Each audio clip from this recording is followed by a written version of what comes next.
नमस्कार, good morning, सुप्रभात। आप देख रहे हैं न्यूज 24। मैं हूं मानक गुप्ता और आज आपको पता ही है 23 नवंबर की तारीख है। एक बहुत ही अहम दिन, एक ऐतिहासिक दिन भी बन सकता है क्योंकि आज महाराष्ट्र और झारखंड के चुनाव के नतीजे आने वाले हैं। उत्तर प्रदेश की 9 सीटों के बायपोल के नतीजे भी आज ही आएंगे।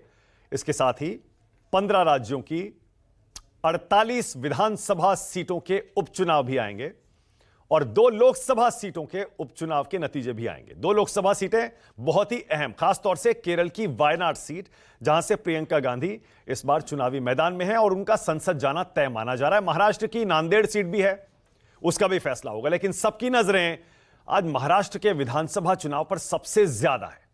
झारखंड भी अहम है, लेकिन महाराष्ट्र की कोई तुलना नहीं। इसीलिए न्यूज 24 की तैयारी काउंटिंग के दिन कैसी है आप खुद देख लीजिए। ऊपर महाराष्ट्र का नतीजा हम दिखाएंगे। NDA versus India, Mahavikas Aghadi versus Mahayuti, आमने सामने की टक्कर है। इसीलिए एनडीए और इंडिया 8 बजे गिनती शुरू होगी, बस 2 मिनट बाकी हैं।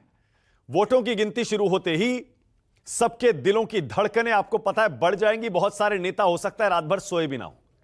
एग्जिट पोल करने वाली एजेंसियों के मालिक भी हो सकता है रात में ठीक से सोए ना हो, क्योंकि आज उनकी भी बहुत कड़ी अग्नि परीक्षा होने वाली है। लोकसभा चुनाव और हरियाणा के विधानसभा चुनाव के झटके के बाद एग्जिट पोल करने वाले भी आज बिल्कुल सांसें थाम कर बैठे होंगे।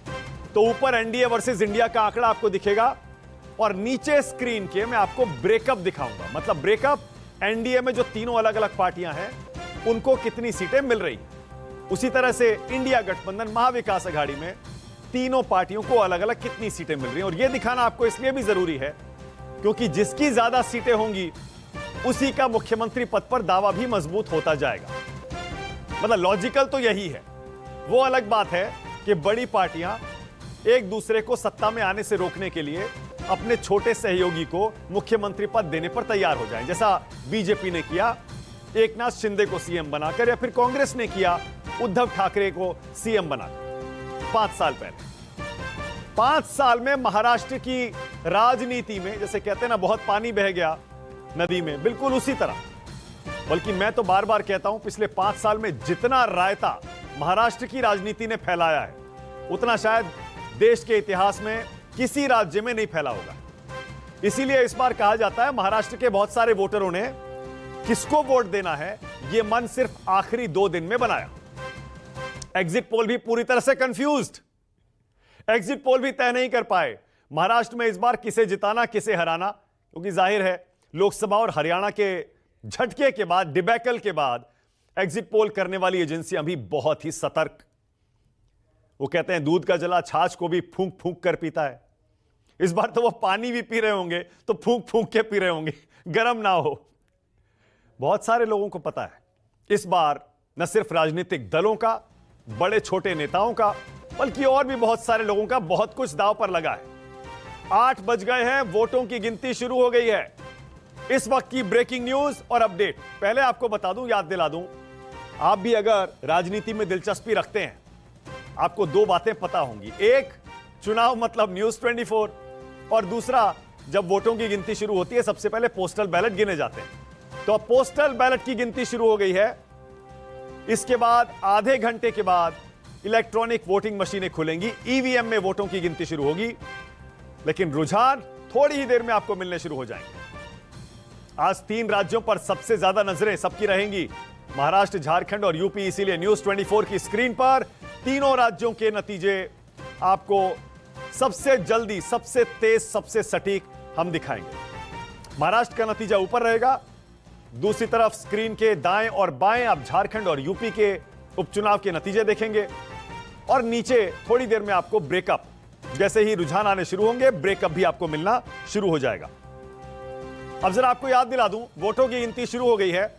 इस बार महाराष्ट्र में वोटिंग प्रतिशत जबरदस्त रहा, 65% से ज्यादा वोट पड़े इस बार, और 30 साल का रिकॉर्ड महाराष्ट्र के वोटरों ने इस बार तोड़ा है। 65.11, 65.11% वोटिंग महाराष्ट्र में हुई है।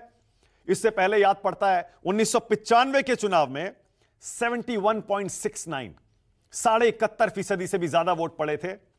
इस बार महाराष्ट्र का यह बंपर मतदान क्या कहता है, उधर झारखंड में भी जबरदस्त वोट पड़े हैं। झारखंड में इस बार जो वोटिंग हुई है, हालांकि 2019 में 65% के आसपास वोट पड़ा था, इस बार 68% वोट पड़ा है। यह जबरदस्त बंपर वोटिंग पिछले चुनाव के मुकाबले ज्यादा वोटिंग क्या कहती है? क्या झारखंड में जेएमएम का, हेमंत सोरेन का मैजिक चला है, या फिर महाराष्ट्र में सत्ता परिवर्तन की लहर है? सवाल बहुत सारे हैं, लेकिन ये जो धारणाएं हैं ये टूटी हैं। आप भी जानते हैं, ज्यादा मतदान कम मतदान, पिछले 10 साल में ऐसी ऐसी परंपराएं और धारणाएं टूटी हैं कि कुछ कहा नहीं जा सकता। कहा सिर्फ इतना जा सकता है, न्यूज 24 आपको सबसे तेज चुनावी नतीजे दिखाएगा हर बार की तरह। मेरे रिपोर्टर ग्राउंड जीरो से हमारे साथ जुड़े हुए हैं, अपनी स्क्रीन पर आप देख रहे हैं। मेरे सहयोगी संजीव त्रिवेदी यहां स्टूडियो में हैं, विजय त्रिवेदी, दो त्रिवेदी रहेंगे आज हमारे साथ। यहां शीतल जी आ गए, जो लोकसभा चुनाव में बड़ी बड़ी एग्जिट पोल एजेंसियों को पटखनी दे चुके हैं अपने एग्जिट पोल से। इन्होंने ही कहा था बीजेपी 240 के आसपास आएगी, 250 के आसपास आएगी, और बिल्कुल वही हुआ था। मेरे साथ देखिए अपनी स्क्रीन पर आप विनोद जगदाले को देख रहे हैं, मेरे मुंबई ब्यूरो के चीफ हैं, महाराष्ट्र की राजनीति पर पैनी नजर रखते आए हैं। इसके अलावा पटना से आप देख रहे हैं, बिहार से सौरभ मेरे साथ हैं, अशोक मेरे साथ हैं, क्योंकि यूपी में आपको पता है 9 सीटों के बायपोल के नतीजे आने हैं। उधर झारखंड के साथ साथ बिहार में जो बायपोल है वहां पर प्रशांत किशोर का क्या होगा, उस पर भी सबकी नजरें होंगी।